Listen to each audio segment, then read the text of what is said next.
হঠাৎই প্রোগ্রাম করলাম আজকে একটা নতুন জিনিস আমি কিনবো বাড়ির জন্য।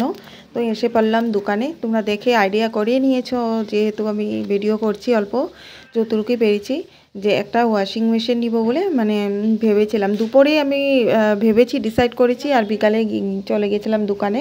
ইনস্টলমেন্টেই নেব, খুব দরকার হয়ে গেছিলো, কারণ আমার অফিস ঘর বাড়ি সব কাজ করে আমি কাপড় ধোয়াটা অনেক মানে মানে কষ্ট হচ্ছিল, তার জন্য এটা কিনবো বলে ভেবে নিলাম। যে আমার কাজের মাসিটা আসে, ও আসছে না কতদিন ধরে, তো ওকে টাকা দেওয়ার থেকে ভাবলাম যে ইনস্টলমেন্টে নিয়ে ওইখানে দিয়ে দিই।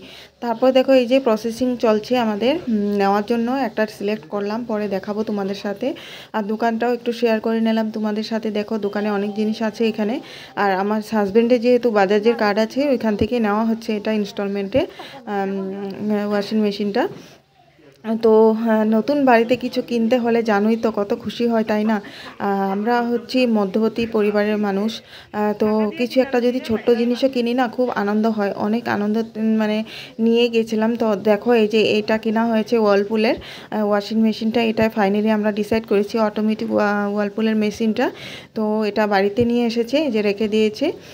তারপর কালকে আসবে আমাদের এটা সেটিং করতে। তো দেখো এখানে, তারপর এখানে সেটিং করা এই জায়গাটার মধ্যে বসাবো। এখানে দেখো বাসনের রেক ছিল, তোমরা দেখতেই পেয়েছিলে, এটা খোলা হয়ে গেছে যেহেতু এখানে লাগানো হবে তার জন্য। আর এই জায়গাটার মধ্যে দেখেছিলে না, এই জায়গাটার মধ্যে জলের ফিল্টার ছিল, তো এটা সরিয়ে এখানে আমার রাখা হবে বাসনের রেকটা। এই যে দেখো সব খালি করা হয়েছে, তো সব বাড়ির অগোছালো হয়ে আছে, পরে সব গুছাতে হবে।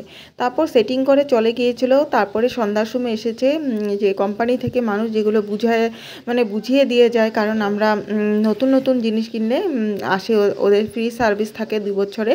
তো ওরা এসেছিলো, কিন্তু কি বলবো, 2 বছরের ফ্রি সার্ভিস বলেও কি লাভ, যেহেতু দেখো ওরা একটা স্ট্যান্ড নিয়ে এসেছিলো, তো ওরা বলছে যে স্ট্যান্ডটা লাগিয়ে নাও, খুব ভালো হবে। তারপর আমরাও ভাবলাম যে ঠিকই, একদম পাখাতে রাখার থেকে একটা স্ট্যান্ড নিয়ে নিই।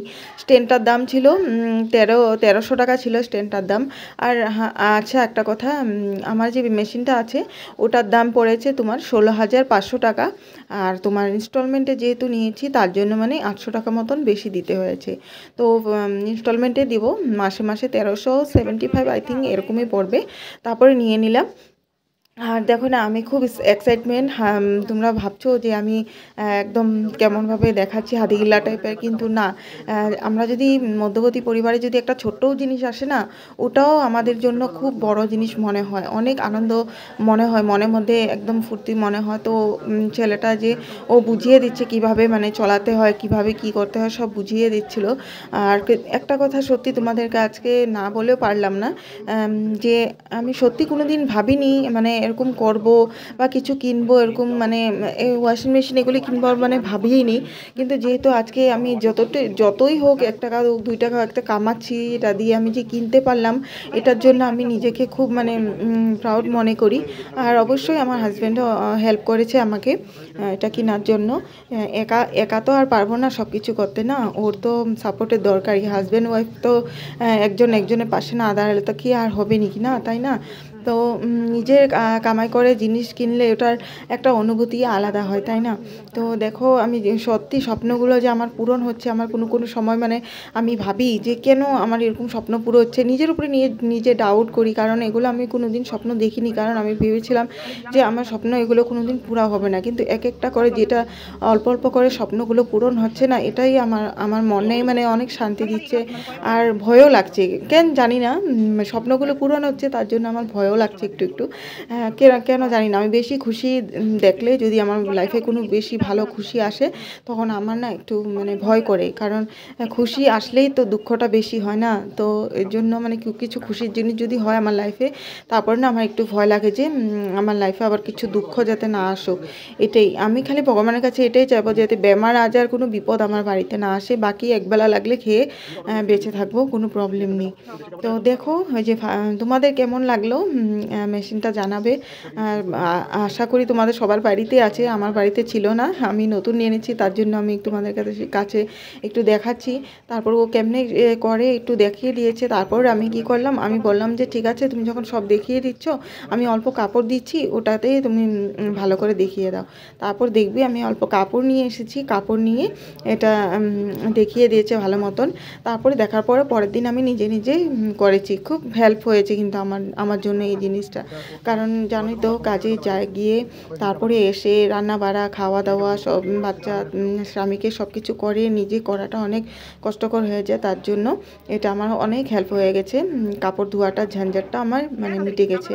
তো এটার মধ্যে দিয়ে আমি সব কাজ করে নিই, কোনো প্রবলেম হয় না, কারণ এটা অটোমেটিক। আর অল্প দিনই রোদ্রের মধ্যে দিলে শুকিয়ে যায়, মানে এটা 70% মতন শুকিয়ে বের হয়, 30% মতন মানে শুকাতে হয় বাইরে।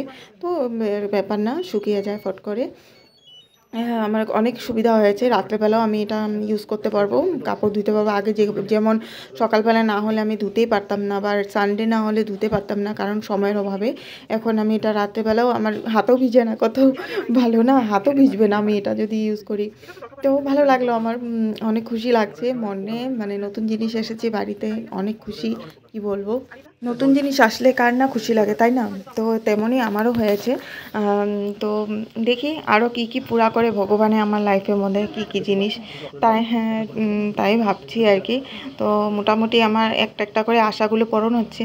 এমনি তো আমি বাড়ি বানিয়েছি, মোটামুটি 2 রুম করে কিচেন বানিয়েছি, কিন্তু একটা ছাদের বাড়ি আমার খুব ইচ্ছে, জানি না কবে পুরা হয়। সত্যি বলতে তোমাদেরকে আজকে শেয়ার করলাম, একটা ছাদ থাকা বাড়ির আমার খুব শখ, মানে উপরে থাকার আমার খুব শখ।